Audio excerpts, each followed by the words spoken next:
eta ongi etorriak saio berri batera gaur ekainak 24 astelena bi elkarrizketa izango ditugu. Alde batetik, Oibarko udalak D ereduko haur eskola irekitzeko trabak jasotzen ari direla salatu du. Eta honen inguruan hitz egiteko, Asier Martinez Oibarko zinegotziarekin egongo gara hizketan. Eta beste alde batetik Iñaki Alegriarekin egongo gara. Iñakik UEUk argitaratu duen 100 urteko gerra Palestinaren aurka liburua itzuli du. Eta honen inguruan hitz egitera dator. Baina hauekin hasi baino lehen goazen betiko edukiarekin.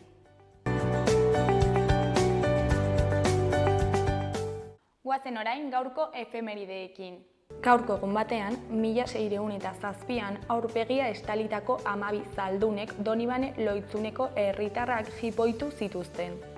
Urte batzuk geroago, 1878an Euskal Batzarrek egun hau jaiegun izendatzea eskatu zioten Aita Santuari. Egun berean baina 1948an Berlingo blokeoa hasi zen. Eta bukatzeko 1979an AEBetako polizia zuri batek 14 urteko Vivian Strong neskato beltza hil zuen tiroz. Gaurko lerroburuak ikus ditzagun orain.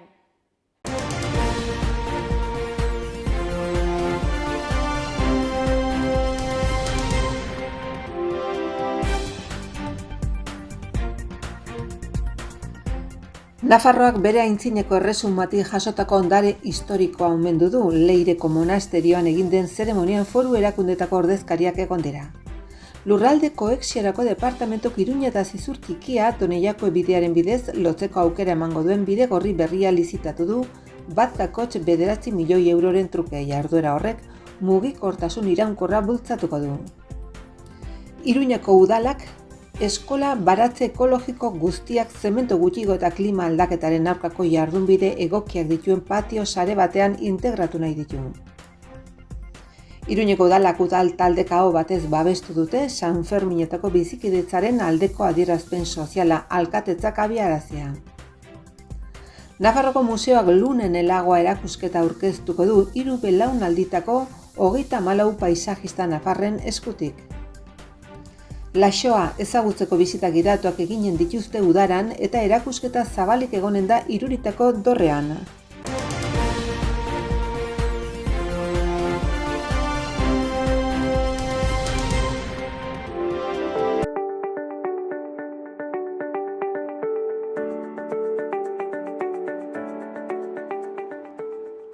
Ikus dezagun gaurko egunkarien azalek zer dioten.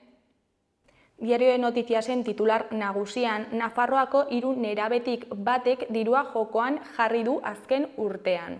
Drogak eta adikzioak prebenitzeko 3. planaren arabera, asteko batez besteko adina 15,1 urte da. Gazteek online jokatzen dute helduek baino neurri handiagoan. Kirol apustuak eta txanpon apustuak dira ezagunenak. Argazki nagusian, Antoñutitik abiatu zen tropel handia. Titularrean txirrindulek kalea hartzen dute. 100 lagunek parte hartu dute Iruñeako herri lasterketan. Hori koloreko berrietan, alde batetik landa mundua berpiztu eginda Miranda de Argan. Beste alde batetik kontzertu ibiltaria Berroetan. Ezkerreko berrietan batetik Auzitegi Gorena amnistia legearen irismena aztertzen ari da. Bestetik ultraeskuinak sendo jarraitzen du Frantziako kanpainaren azken txanpan. Bukatzeko, goiko berrian, Nafarroako kontu publikoek interes tasen gorakada saihesten dute. Diario de Navarraren titular nagusian, 14 eta 18 urte bitarteko gazte nafarrak Espainia osoan gehien mozkortzen direnak dira. Alkoholarekin erdiek baino gehiago gainditu dute eta zifra are handiagoa da nesketan. Argazki nagusian, Mikel Merino, Alex Remiro eta Nico Williams nafarrei argazkia atera zien atzo Diario de Navarra egunkariak. Titularrean selekzioaren foru zigilua. Espainiak Merino, Remiro eta Nico Williamsekin bolada honean itxi du multzoen fasea gaur. Eskuineko berrietan, alde batetik, argindarraren prezio altuak beza 10% jeistea eragingo du uztailetik aurrera. Beste alde batetik, Koldo auziari ordaindu zion enpresa batek txalet bat alokatu zion doan Abalosi. Jarraian, Flixbus konpainiak Iruña eta Paris lotuko ditu egunero. Goiko berrietan batetik Juan Andres Derredin eta haren osasun ondarea. Bestetik 900 bizikletek Iruñeko erdigunea hartu zuten. Bukatzeko, landa mundua Miranda de Argako bizitzara itzuli da. Gara egunkariaren titular nagusian, Pradalesek Euskadi berria iragartzeko deialdia egin dio bere gobernuari.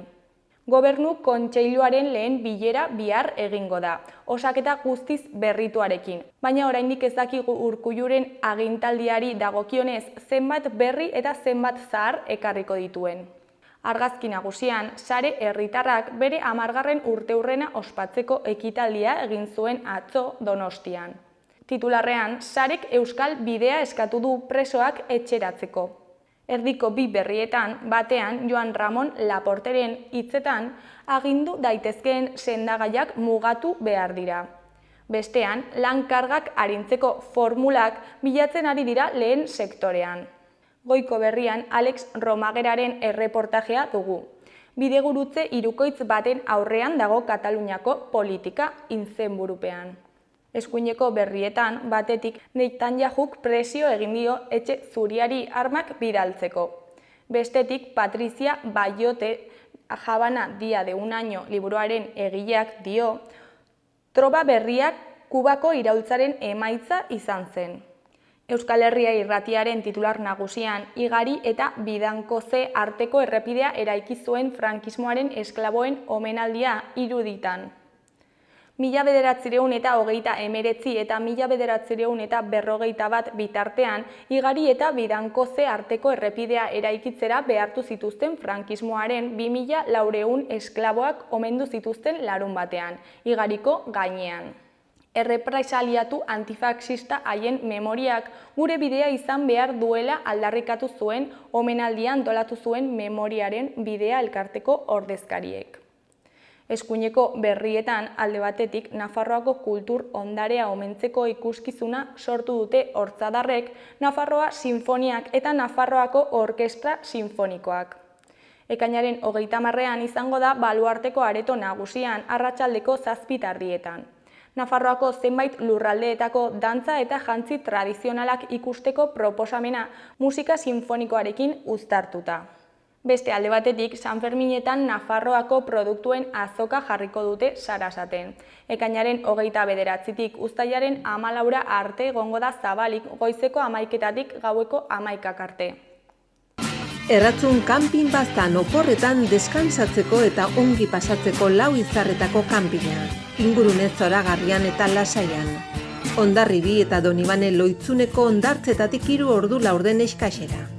Baztan kanpina 100 metro kuadroko 150 partzel esiak eta itzalarekin, apartamentoak eta bungalobak. Argindarra eta urez hornitutakoak. Heldu eta umentzako 2 igerileku, jolastoki, ostatu, jatetxe, supermerkatu, padelpista, petanka eta pinponarekin. Gainera uztaila eta abuztuan aurrendako animazio ere badago. Erratzun baztango bihotzean baztan kanpina.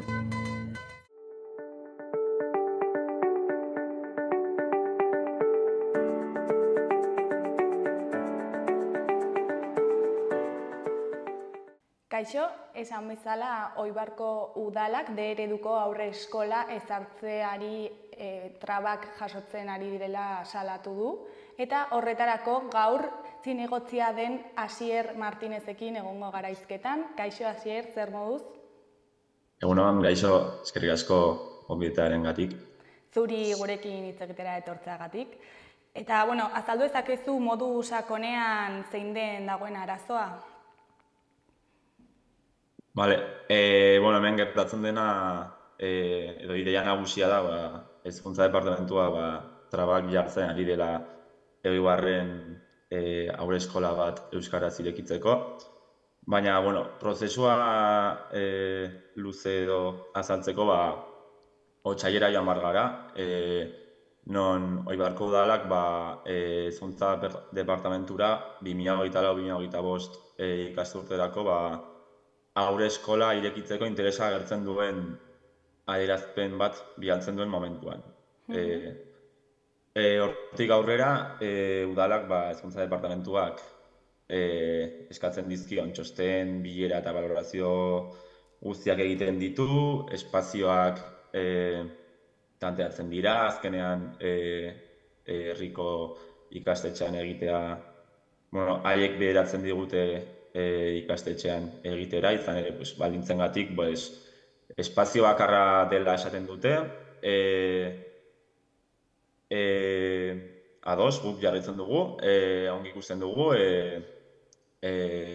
ikastetxeko komunitatearekin hitz egiten dugu, zuzendariarekin, eta prozesuak aurrera jarraitzen du. Prozesu honetan, ere bai izan beharra dago, aurreantzean ereduko lerroa irekitzeko intentzioaz informatzen zaiela, baina ez dute arazorik ikusten, printzipioz, eta begi honez ikusten dute. Hortaz, bilera guztiak egin eta gero, familiengatik edo, aurre matrikulak eta matrikula epeak, gainontzeko haurreskola publikoekin batera ateratzea erabakitzen dugu. Eta, maiatzean aurre matrikula kanpaina abian jartzen dugu. Bitartean, aipatu beharra dago, hezkuntza departamentutik azpiegituren teknikariek ontzat ematen dutela guk haiei bidalitako 3 proposamen eta bat aukeratzen da, hortaz, azpiegitura aldetik haiek ere bai ontzat ematen digute espazioa, ez? Orduan, aurre matrikula epea esan bezala irekitzen da, bukatzen denean 10 familiak eman dute izena, eta ekainaren 6an behin betiko matrikulazioa hasi behar zuen, baina aurreko egunean ekainaren 5ean hezkuntza departamentutik dei bat jasotzen dugu esanez informea desfavorablea izango dela, ez digutela onartuko, eta hemen bizkat argumentazioen dantza edo hasten da, denetarik esaten digute, bizkat hasieran eukitzen dute hizkuntza ereduaren auzia, esanez gazteraz izango balitz, ez legokela arazorik izanen, gero espazioarekin sartzen dira, esanez edo argudiatuz ikastetxean beran 0-3ko ikasle horiek ez dutela euskaraz jarraitzeko aukerarik momentu honetan, eta hori egia da, ez, oraindik ez dago eredurik, baina argudiatzen dute gaur egun existitzen ez denez, ezingo dutela lerro horretik jarraitu, eta hori, ezagik, hau bete hor zeratzen gara, behin betiko matrikulazioa hasi baino egun bat lehenago gertatzen dago guztia, baina guk, dei bat besterik ez dela pentsatzen dugu, behatokirekin jartzen gara harremanetan, esaten digute hezkuntza departamentuaren praktika edo habituala edo dela, eta orduan guk jarraitzen dugu izan ere, ez dugu jasotzen, ez txosten edo informe erredaktatu bat, edo ezakit pisuzko argumentazioekin, eta guk aurrera jarraitzea eragitzen dugu. Horren aurrean, ekainaren 6an matrikulazio epea martxan jartzen denean, kontseilariarekin harremanetan jartzea erabakitzen dugu, eta berak esaten du, aurreko prozedura guztiak edo elkarrizketa guztiak telefonoz egin dira, eta beharentzat ez dira existitzen edo ez dutela kabidarik, eta bera kontseilaria da, eta berak esaten du ez digula ontzat emango prozedura edo ez dugula aldeko informe bat jasoko, eta berak esaten duenez, pues, horrela izango da. Ez digu esaten zergatik, claro, ez digute esaten ez digutela baimenik emango, baina ez digute ere matrikula kanpaina aurrera eramaten uzten, orduan.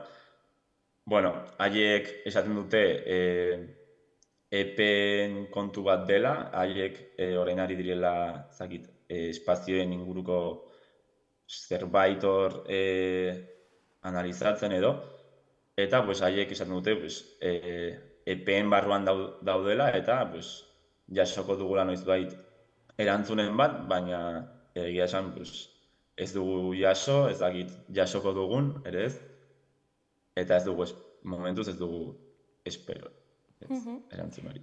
Eta zuek ze iritzi daukazue eman dizueten arrazoien inguruan?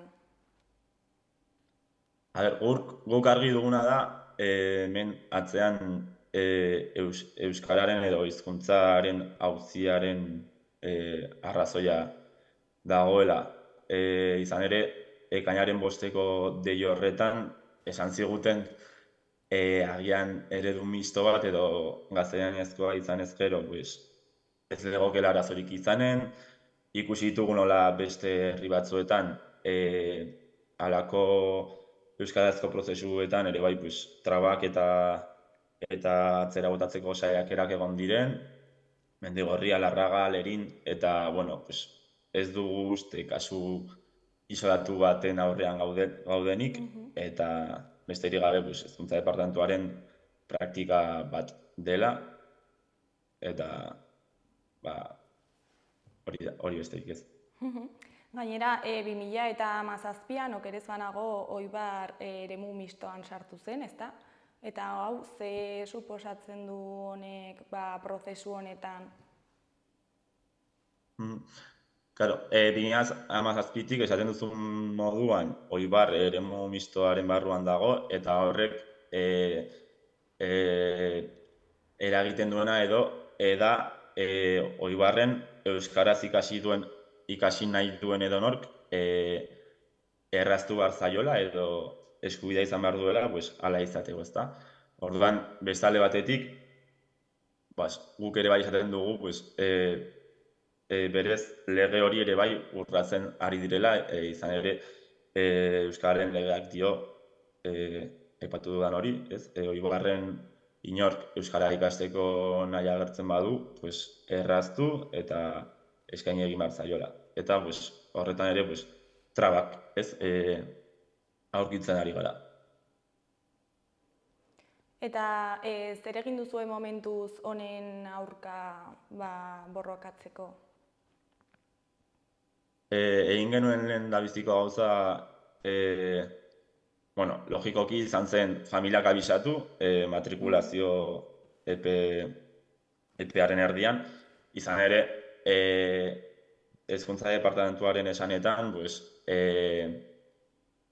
ezin genien familiei esan matrikulatzeko, izan ere espazio hori oraindik ez da existitzen, ez? Haiek ez badute aldeko informe bat ematen, ez da existitzen, orduan ezin diegu esan matrikulatzeko existitzen ez den espazio batean.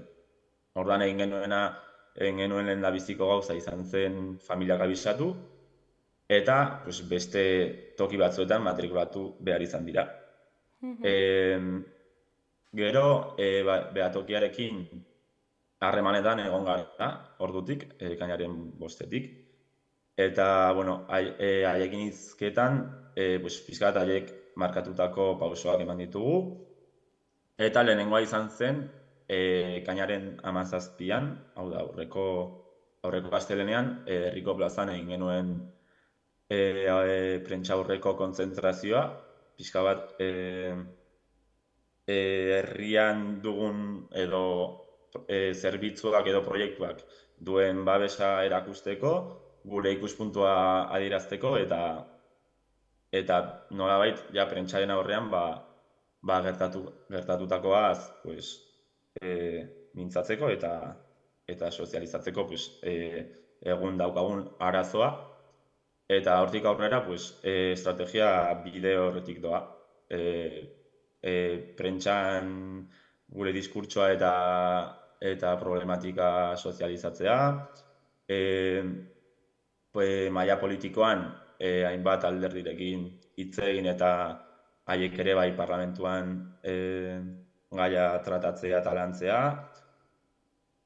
Ostegunean adibidez gaia landu zen eta Gemino agertu zen hor, berriz ere espazioaren inguruko argumentazioa emanez, eta, ari gara, pauso batzuk ematen, gero mailana pertsonalean ere bai, hezkuntza departamentuarekin, hainbat estrategia, eta, hortxe gaude pixka bat, ea erreakziorik dagoen, eta hurrengo pausoa emateko baldintzak dauden edo analizatzen. Eta legea zuen alde egonda bide judizialetik joatea pentsatu duzue? Oraindik planteatzen ez dugun zerbait da, izan ere, adibidez, Hemendigorriako kasua adibide dugu eta haiek bai egon zirela hor tarteka edo iaia bide judizialera joateko intentziarekin. Baina guk oraindik uste dugu lehenik beste bide batzuk daudela eta ez genuke nahi hortara llegatzea, baina ez dugu deskartatzen edo. Lehen esan duzu beste herri batzuetan antzeko zerbait gertatu dela, ezta? Pentsatu duzue batzea eta elkarlanean aritzea honen aurka? Ez, horrela maila, haiekin hitz egin da ez dugu ezer pentsatu, baina bai uste dugu azkenean, guztioi edo euskaraz ikasi nahi duen jendea batzen duen zerbait dela, ez? Naiz eta ez hitz egin, baina bai babes hori jasotzen ari gara, leku ezberdinetatik, Iruñetik, beste eskola batzuetatik, eta sortenetik, erakundetatik, eta, momentuz ez da ezer hitzartua, baina bai ikusten ari garela, badagoela komunitate batez, bide beretik, eta, naiz eta hitz egin da ez dagoen, bai sentitzen dugula, jendarte bat edo euskaren aldeko hor mugimendu bat elkarrekin gaudela edo. Eta zer eragin izan dezake erabaki honek landa sustapenean eta orokorrean herriaren sustapenean? Claro, guk euskararen gaiaz aparte proiektu anbiziotsu izan dezakegu honen beste aldea da landa eskolaren edo landa ingurunearen sustapena. Hor dugu gai hori oso garrantzitsua iruditzen zaigu eta guk proiektu honetan norabide horretan enfokatzen dugu. Euskara ikasteko baina baita jendea herrian finkatzeko, kontziliazioa errazteko eta bar. Orduan, guk fokoa jarri behar dugu, azkenean hezkuntza departamentua trabak jartzen ari dela, 800 biztanlera llegatzen ez den herri bati haurreskola bat sortzeko prozesu horretan. Orduan, guri hori oso larria iruditzen zaigu, izan ere askotan hitz egin da, landa eskolaren sustapenaren inguruan, despoblazioa, ezakizer, baina gero politika ausartak eta izuntzarekin konprometituak direnean, ikusten da ez benetako aurpegia edo politikak norantz joaten diren. Orduan, gure ustez oso proiektu garrantzitsua da, izan ere jaiotza Oibarren azken 2 urteetan egon den jaiotza tasari erantzuten dio, eta gure ustez ezinbestekoa da halako zerbitzu bat martxan jartzea, eta horregatik oso larria jotzen dugu egoera hau. Azken urteotan jaiotze tasaren hazkundea nabaritu da Oibarren? Bai, hori da. Ez ditut hemen datuak eskuetan, baina 2022tik 14 bat haur jaio dira, hemen herrian bizitzeko intentzioarekin, eta uste dugu hori, ezin dugula ez ikusiena egin, eta pixka bat horren aurrean zerbait egin behar dugula, eta hasi gara, baina ikusten ari gara ere bai aldi berean ze trabak ikusten ari garen. Eta nola ikusten duzu euskararen egoera Oibarren gaur egun, eta nola uste duzu erabaki honek eragingo diola? Oibarren, euskara beti presentzia izan du, ez da igual hainbeste egunerokoan edo kalean jendearen artean izan ere, Oibarko eskolan ez dago ereduko lerrorik eta horrek eragina du, noski. Baina beti gaztetxa dago, herri mugimendua dago, udaletxeko apostua da kartel guztiak eta euskaraz eta gazteleraz ateratzea, ekarekin hitzarmen bat dago, laguntzak daude, hau da. Euskara beti egon da presente Oibarren, baina guk, pixkat, haratago joan nahi dugu, izan ere, uste dugu garrantzitsua dela ematen zaion babesa, baina praktikara eman nahi dugu, eta horregatik, jarri genuen martxan proiektu hau. Eta hori, bai, esango nuke. Eta ja bukatzeko, zer uste duzu gertatuko dela, eta zezkoa jarraitzen badute, zer egitea pentsatu duzue? Guk prestatzen ari garena edo saiatu nahi duguna da, Hezkuntza Departamentuko kontseilariarekin eta hainbat kargu gehiagorekin bilera presentzial bat lortzea da, ea ze arrazoi edo ze argumentazio ematen diguten, eta, hortik aurrera ikusi, ez dakit haiek benetan ari diren analizatzen ez, dioten egoera hori, espaziarena, ez dakigu nondik etorriko zaizkigun urrengoan, baina gure ideia da, aurrera jarraitzea, printzipioz oraindik ez dugu itxaropena galdu eta uste dugu urrengo urterako oraindik denbora dagoela ez, haurreskola irekitzeko, izan ere berria izan da, legeak onartzen du matrikulazioa edo noiz egiteko, baina, hemen ni zinegotzia naiz, ez naiz familia, eta, familiaren ikuspegia ere bai kontutan hartu behar da, eta, haiek ere bai erantzuna behar dute lehen, jakiteko zer egingo duten, ez? Urrengo urtean, horregatik pixka bat gaiaren urgentzia, ez? Orduan, guk gure estrategia edo egitekoekin jarraituko dugu eta ikusiko dugu nola bukatzen duen hau guztia. Asier, mila esker gurekin hitz egitera etortzeagatik eta zuen arazoa gurekin partekatzeagatik, eta ea zer moduz joaten den gauza. Bai, eskerrik asko, zuekin hemen partekatzen uzteagatik, eta ea hurrengoan beste albiste hobe bat egin dezakegun. Hori da. Agur, ondo segi. Agur.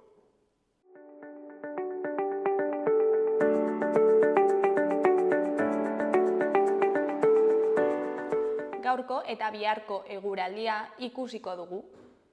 Gaur, astelena argitzera egingo du. Goizean, oraindik hodei dexente agertuko dira eta kantauri isurialdean han-hemenka euri pixka bat egingo du.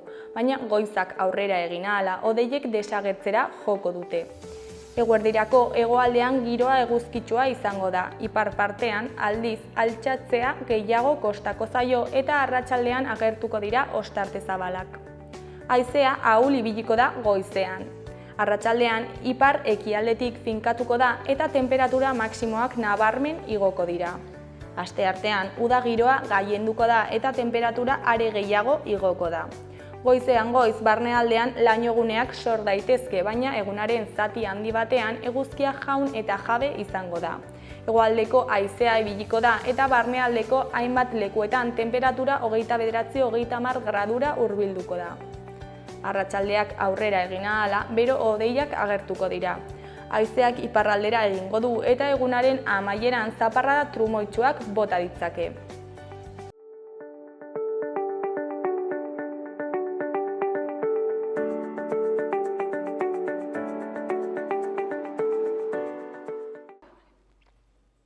Kaixo, esan bezala orain Iñaki Alegriarekin egongo gara, 100 urteko gerra Palestinaren aurka liburua itzuli egin duena. Kaixo, zer moduz? Egun ondo. Bueno, kontatu guzu pixka bat, norena da itzuli duzun liburua eta nork argitaratu du? Bai, liburua Palestinaren historia kontatzen du. Khalidi izeneko akademiko batek idatzi du, bera Estatu Batuetan bizi da, baina Palestinarra da jaiotzez. Eta, irakurri nuen liburua inglesez, oso interesgarria iruditu zitzaidan. UEUD proposatu nion argitaratzeko, oso ondo hartu zuten, ez baitago Palestinaren historiaren inguruan euskarazko libururik, eta, oraingo sarraskia hasi baino lehen, hasi nintzen itzultzen, eta gauzak nola oso larre jarriren, erabaki nun azkarrago amaitzea, eta, lehengo astean atera da liburua. Eta zein da zure erlazioa liburu honekin, edo zergatik erabaki zenuen nahi zenuela itzuli? Pixka kasualidadez izan da. Ni komite internazionalistekin ibili naiz nazioen arteko elkartasun mugimenduan, eta bere garaian, lehengo intifadaren garaian, Palestinan egon nintzen, baina ez nuen asmorik halako liburu bat itzultzeko, baina irakurri nuenean, horretik Galeanoren liburu bat itzulita neukan. Eta jubilatuta nagonez, oso liburu interesgarria iruditu zitzaidan, eta orduan erabaki nuen itzultzea. Eta aurretik beste libururen bat itzuli egin duzu? Bai,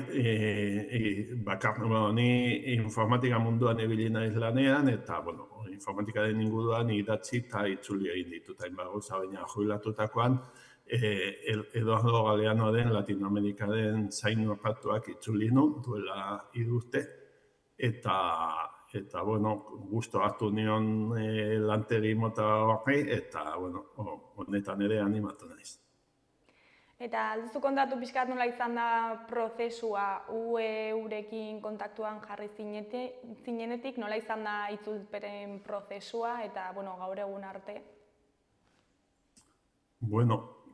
UEUrekin ni harreman sendoa dauzkat, aspaldi naizelako bazkide, gero zuzendaritzan egon nintzen, gero zuzendaria ere izan nintzen, berriro nago zuzendaritzan, eta harremana badut beraiekin, eta badago batzorde bat liburugintza inguruan, proposatu nien batzordekoei ea ikusten zuten liburu interesgarri moduan argitaratzeko, eta esan zidaten baietz, orduan, urtebeteko prozesua izan da, liburu nahiko mazdula da, eta ekin behar zaio, hasieran histeriaren inguruan eta terminologiaren inguruan lanketa bat, eta gero, kapitulu, eta ni pizkat informatikatik natorrenez teknologia ere pizka bat erabili dut, itzulpen gintza automatikoa ere referentzia moduan, histeria konsultatzeko, korpusa konsultatzeko, eta pizkanaka. Eta zer egin zaizu zatirik zaiena? Zailena da pixkat, irakurri behar da ondo, behin baino gehiagotan jatorrizko liburua, eta pixkat tonua eta nolabait idazlearen asmoa eta ondo identifikatzea eta euskeraz hori ondo ematea. Zorionez gai honen inguruan badaude gauzak euskeraz publikatuta, bai Euskaldunon egunkaria bere garaian, Berrian, Argian, 100 urteko historia kontatzen du, azken 50 urtekoa, kazetaritzaren bitartez eta nahiko ondo dokumentatuta dago euskeraz ere. Pixka zaharragoa dena, ez dago hain ondo dokumentatuta nolabait, baina Wikipediarekin eta beste korpus batzuekin, eta itzuli diren ere beste obra batzuekin, adibidez komiki bat itzuli da, Palestina izenarekin, duela gutxi, eta horrek beti laguntzen du. Eta, dakigunez, Palestinaren gaia orain oso presente daukagu. Horregatik orain, pasain astean argitaratu zenuten liburua? Esan dizudan bezala, ni beste patxara batekin eta pentsatzen genuen argitaratzea udazkenean edo Durango ari berira, baina ikusita hori gauza oso larria dagoela, iruditu zitzaigun lehen argitaratzea honena izango zela, eta gaina liburua dauka inglesez ez daukan kapitulu berri bat, bukatzen ari ginenean egilari eskatu genion gaur egungo egoerari buruz zeukan zerbait gehiago gehitzeko, eta kapitulu berri bat bidali zigun, azken hitza deitu dugu kapitulua, eta nolabait 100 urteko historia horrekin lotzen du gaur egungo egoera eta bere analisi propioa ematen du egileak. Eta ze analisi egiten duzu bertan? Ni itzultzailea naiz, berak egiten duena, oso egoera latza dela, baina ez dela txokoa, ez dela ere 57 urteko Nazio Batuek erabaki zutenean zatitzea Palestina, baizik eta lehenagotik datorrena da, duela 100 urtetik hasitako auzia dela, oso larria dela, baina bere analizia da Palestina derraia jakingo dula, bizortzen bere izaera eta bere jardun bidea, eta ez da oso optimista, baina sinisten du herriak aurrera aterako dula egoera. Eta istorio hau bitartean kontatzen da pertsona honen, istorio pertsonala baita ere, ezta? Bai hori da liburuaren txako ezaugarria oso interesgarria, da bakizu akademian eta historia liburuak normalean kontatzen dira kronologikoki eta nahiko modu hotzean, ez? Eta berak, liburu akademikoa da, baina txiriko ardatzen du bere historia personala eta bere familiaren historia. Bere familia oso ezaguna da Palestinan, bere aitona Jerusalengo alkatea izan zen, bere osaba erbesteratua egon zen Britania kolonialismoaren garaian, eta bera ere egon da aholkulari gisa Palestinako delegazioan negoziazio batzuetan. Eta orduan berak barnotik ezagutu ditu hainbat kontu, ere sartzen ditu liburuan. Eta horrek liburuari ematen dio halako interesgune berezi batzuk eta irakurtzeko beste erprestasun bat edo pizgarri bat da hori ere liburua irakurtzeko. Eta zure kasuan, bizipen pertsonal horiek itzultzerakoan, erraza egin zaizu, zaila? Naztu egin behar da, pizkat deskribapen, erregistro pizkat desberdinak, ez?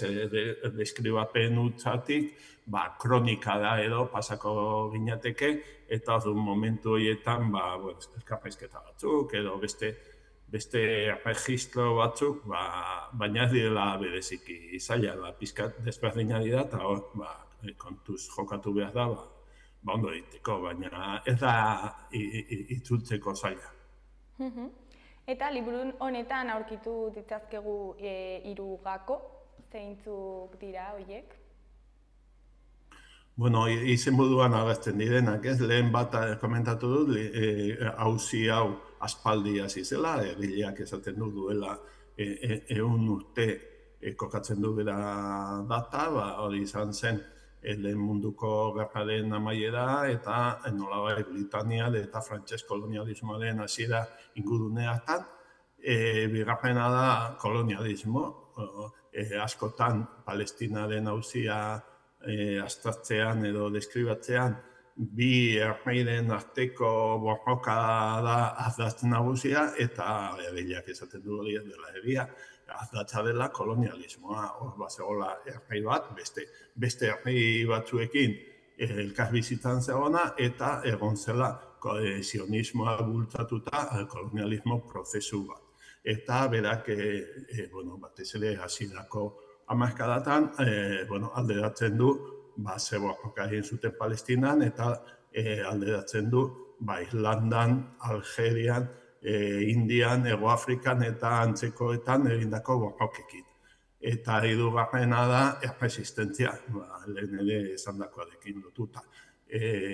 Palestinaren herriak erresistentzia egin du kolonialismoaren aurka, asmatu egin du momentu batzutan bisortzen, arazo larriaren aurrean asmatu du beste bide batzuk edo bide berriak eraikitzen, eta konbentzituta dagoela bide berriak agertuko dira. Eta gero, ere liburua agertzen dira bi ideia nagusi, ezta? Borroka izan behar dela berdinen artean, eta gero borroka izan behar dela palestinar herriarena. Zer esan nahi dute bi ideia hauek? Borroka baino, berak negoziazioa esaten du, oain arte negoziazioetan gehienetan palestinarrei ezaie ahotsa eman, eta eman zaienean bigarren mailakoa izan dela. Eta berak esaten du, negoziazioak egon behar direla, Israel herri moduan ere hor dagoela, baina bai berdintasunean populazioaren aldetik berdintasun personala, persona bat, boto bat, eta baita ere herrien artean palestinarrek eduki behar dutela haien ordezkaritza propioa. Eta ildo hortatik oso argi dauka estatu batuak ezin direla izan tartekaria, parte bat direlako, beti Israelekin bat egiten dutelako. Eta bizkati ideia hori da, berak azpimarratzen du negoziazioetan ze irtenbide emango da, esaten du momentu honetan ezinezkoa dela irtenbide bat, baina egon beharko dula, eta irtenbide hori palestinarrek aukeratutako jendea negoziatu behar dula, eta haien herriaren errepresentazioak negoziatu behar dula. Eta ez beste ez Arabiar estatuek, ez estatu batuek ezin dutela erabaki haien bolontatea. Esaten duzunean herrien arteko berdintasuna, esan nahi duzu nazioen arteko berdintasuna edo... Berak esaten duga negoziazio orain arteko negoziazioetan Israel eta sionisten ordezkaria izan da, baina Palestina herria ez da ordezkatuta egon, eta egon denean, bigarren mailan egon da, nolabait, Arabiar problema bat izango zen bezala. Eta beraiek Palestina egon behar duten negoziazio horietan, eta hauteskundetan emaitza gustatzen ez bazaie ere, adibidez Hamasekin gertatu zen azken hauteskundetan, Hamasek irabazi zuen, eta orduan nazioartean erabaki zuten horiek ez zirela haien ordezkariak, eta berak esaten du, beraiek aukeratzen badituzte, haien ordezkariak direla. Eta zuk, liburu hau itzuli ondoren, zer ikasi duzu? Bueno, gauza asko, ni, bat neuzkan gauzak ikasiak eta irakurriak horren inguruan, baina, arpeitzeko moduko gauza batzuk ere agertzen dira, eta beste batzuk igual, zenezkizkin gauza, baina igual garrantzi eman gabe edo neuzkanak, orduan, gauza asko, baina adibidez interesgarria da Suez kanaleko gerra garaia, non adibidez Frantziak eman zion Israeli teknologia nuklearraren gakoa. Ni hori adibidez, pensatzen nuen estatu batuek edo emango ziotela edo bestela Britania imperioak. Baina ez Frantziak eman zion. Eta hor, gertatu zen, bigarren mundu gerra eta gero, nolabait kolonialismoaren aldaketa. Inglaterrak edo Britania handiak eramaten zuen kolonialismoaren nolabait vanguardia edo agintea, eta hor aldaketa bat egon zen, eta estatu batuek hartu zuten orduan, hori nolabait ekialde hurbileko nagusitasuna militarra eta koloniala. Eta Palestina herriarekiko elkartasun gehiago sentitu duzu? Bueno, ni nahiko nuke, liburua baliagarria izatea, historia ondo ulertzeko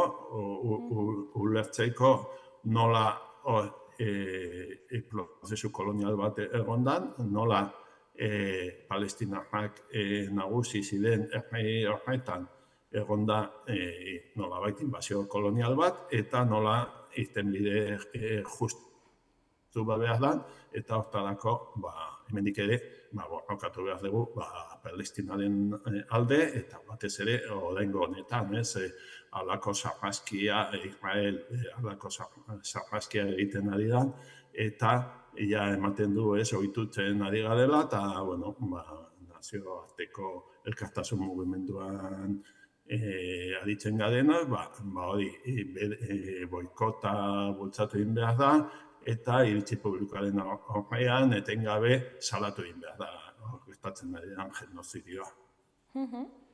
Eta zergatik iruditzen zaizu garrantzitsua liburu honen irakurketa? Badakizu, askotan ideia badaukagu, sinisten dugu ideia hortan, baina oinarri sendo bat edukitzea oso importantea da. Eztabaidetan edo ekarpenak egiteko. Eta, nik niretzako behintzat oso liburu argigarria da, eta gaiarekin interes minimo bat daukan edo zeinentzat oso liburu interesgarria da. Eta euskaraz egotea, zergatik iruditzen zitzaizun garrantzitsua?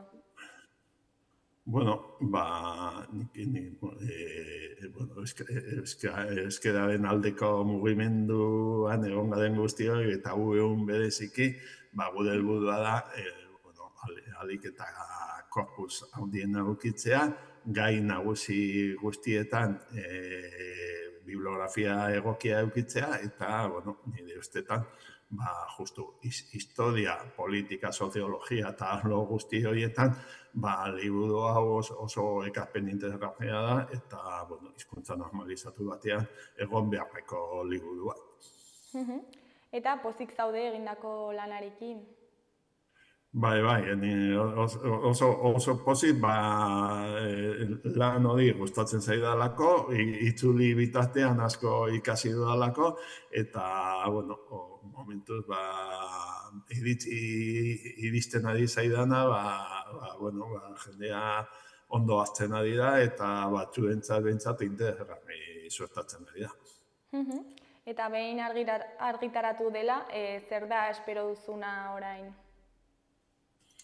Bueno, zoritxarrez euskerazko liburuak ez dira asko saltzen, baina, nik hain gaur bezala liburua aurkezten ari gea, hainbat tokitan, eta, bi aldetik jendeak irakurriko dula, eta baita ere, aurkezpenetan eta unibertsitateetan eta gustatuko litzaidake eztabaidatzeko eta ideia berria sortzeko aitzaki ona izatea liburua irakurtzea. Eta momentuz zer moduz joaten ari dira aurkezpenak? Hasi berria gaude, baina pozik. Gaina, inguruan badauka jendea nirekin batera aurkezpenak egiteko prest dagona, eta prest gaude deitzen badigute, liburu aurkezteko errail ezberdinetan. Primeran, Iñaki, eta ja bukatzeko, ez dakit zerbait gehiago komentatu nahi duzun, edo zerbait ahaztu zaigun?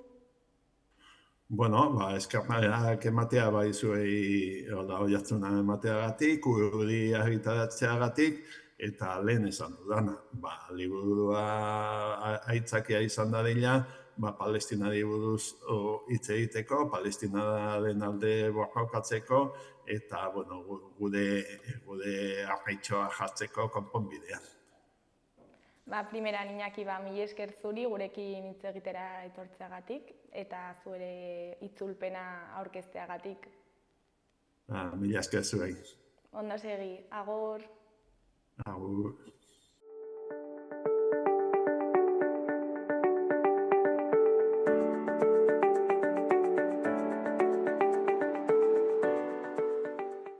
Gaurkoz hau izan da dena, bihar itzuliko gara eduki eta elkarrizketa berriekin. Ondo segi, agur.